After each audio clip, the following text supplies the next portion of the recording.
ஓம் சாந்தி. B.K. Surajbhai அவர்களின் தாரணை வகுப்பு, ஏப்ரல் 3, 2025. நம் அனைவரிடமும் ஆன்மீக சக்தியும் பரமாத்ம சக்திகளும் இருக்கின்றன. ஆத்மாக்களாகிய நாம் இந்த பூமிக்கு வந்தபோது முழுமை நிலையில் இருந்தோம். சக்திகளால் நிறைந்திருந்தோம். அனைத்து பொக்கிஷங்களாலும் நிறைந்திருந்தோம். தூய்மை தன்மையில் நிரம்பி இருந்தோம். அனைத்து குணங்களும் நிறைந்தவராக இருந்தோம். மெல்ல மெல்ல நமது சக்திகளை பயன்படுத்தினோம். பின்னர் இழந்துவிட்டோம். இப்போது நமது ஆன்மீக சக்தி மிகவும் குறைந்து விட்டது. எப்போது ஆத்மா முழுமை நிலையில் இருந்ததோ, குணங்களால் நிறைந்திருந்ததோ, அப்போது மிகுந்த சக்தி வாய்ந்ததாக இருந்தது. எண்ணங்களாலேயே அனைத்து காரியங்களும் நடைபெற்றன. காற்றடிக்க வேண்டும் என்று எண்ணத்தை உருவாக்கினால் காற்று வீசத் தொடங்கியது. சிறிது மழை பெய்யட்டும் என்று நினைத்தால் சிறிது மழை பெய்யத் தொடங்கியது. இப்போது மீண்டும் நாம் எண்ணங்களின் சக்தியை நிரப்பிக்கொள்ள வேண்டும். யோக பலத்தினால் நமது ஆன்மீக சக்தி அதிகரித்து கொண்டே செல்கிறது. மனதின் சக்தியும் விவேகத்தின் சக்தியும் அதிகரிக்கிறது. புத்தியில் சத்தியமான விவேகம் நிறைந்து கொண்டிருக்கிறது. நமது தூய்மை தன்மையின் சக்தியும் அதிகரித்து கொண்டிருக்கிறது. இவைதான் ஆன்மீக சக்திகளாகும். அடுத்தது பரமாத்ம சக்திகள். சுயம் பகவான் நம்மோடு இருக்கிறார். அவரது சக்திகளும் நம்மோடு இருக்கின்றன. அவரது ஆசிர்வாதங்களும் நம்மோடு இருக்கின்றன. மேலும் அவரது வரங்களும் நம்மோடு இருக்கின்றன. அவரது மிகுந்த அன்பும் நம்முடன் இருக்கின்றன. பரமாத்ம சக்திகள் நம்மோடு இருக்கின்றன. மேலும் ஆன்மீக சக்திகளும் நிறைந்திருக்கின்றன. என்னுடையவர் ஒரு பாபா மட்டும்தான். ஒருவரே என் பலம், ஒருவரே என் நம்பிக்கை, என்னுடைய பாபா. இந்த உணர்வுகளில் நல்ல விதத்தில் நிலைத்து விடுவோம். யார் பகவானோ அவர் என்னுடையவராவார்.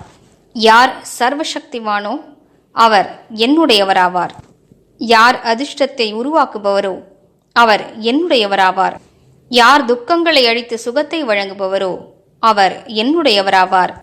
இந்த அதிகாரத்தின் நினைவில் இருப்போம். நாம் பார்த்திருக்கிறோம், நமது அன்பால் கவர்ந்தெழுக்கப்பட்டு சுயம் பகவான் பூமிக்கு வந்து விடுகிறார். அந்த நிராகாரமானவர் சாகாரத்திற்கு வந்து விடுகிறார். அவர் தனது அனைத்தையும் நம் மீது அர்ப்பணமாக்கி விடுகிறார். நம் மீது பலியாகி விடுகிறார். நிராகாரமானவரை கூட சாகாரத்தில் கொண்டு வரும் சக்தி நம்மிடம் இருக்கின்றது. இதனை சக்தி என்றும் கூறலாம், அன்பின் அதிகாரம் என்றும் கூறலாம். எப்போது அறிவியலின் சக்தி பெரிய பெரிய அற்புதங்களை செய்ய முடியுமோ, பரமாத்ம சக்தியும் ஆன்மீக சக்தியும் அற்புதங்களை செய்ய இயலாதா? எனவே நமது அனைத்து பிரச்சனைகளையும் தடைகளையும் அழிப்பதற்காக இவ்விரண்டு சக்திகளையும் பயன்படுத்துவோம். எவ்வாறு அறிவியலின் சக்தியால் வெப்பத்தை குளிர்ச்சியாகவும் குளிரை வெப்பமாகவும் மாற்ற முடிகிறதோ, அவ்வாறே ஆன்மீக சக்தியின் மூலமாக எவ்விதமான பிரச்சனைகளையும் தீர்க்க முடியும். நினைவிற்கு கொண்டு வருவோம், நான் மாஸ்டர் படைப்பாளராவேன். மேலும் மாஸ்டர் சர்வசக்திவானாவேன். நான் படைப்பாளராவேன். இந்த படைப்பின் மீது எனக்கு அதிகாரம் இருக்கின்றது. படைப்பாளர் ஒருபோதும் தன் படைப்பிற்கு அடிமையாக முடியாது. எவ்வாறு சிவ தந்தை புதிய உலகை படைக்க வந்திருக்கிறார், அவர் இந்த பழைய உலகின் சூழலால் பாதிக்கப்படுவதில்லை. அதே போன்று நாம் மாஸ்டர் படைப்பாளர்களாவோம். நாம் இங்கிருக்கும் தூய்மையற்ற தன்மையின் வசத்திற்கு அடிமையாக கூடாது. எனவே இந்த சூழ்நிலைகளை அடிமையாக்குவோம். மேலும் இன்று முழு நாளும் இந்த சுயமரியாதையில் நிலைத்திருப்போம். நான் மாஸ்டர் படைப்பாளராவேன். என்னால் இந்த சூழலை சக்தி வாய்ந்ததாக ஆக்க முடியும். இதன் இயல்பை மாற்ற முடியும். எனது எண்ணங்களின் சக்தியால் அனைத்து பிரச்சனைகளுக்கும் தீர்வு காண முடியும். நான் மாஸ்டர் படைப்பாளர், மாஸ்டர் சர்வசக்திவானாவேன் என்று பயிற்சி செய்வோம்.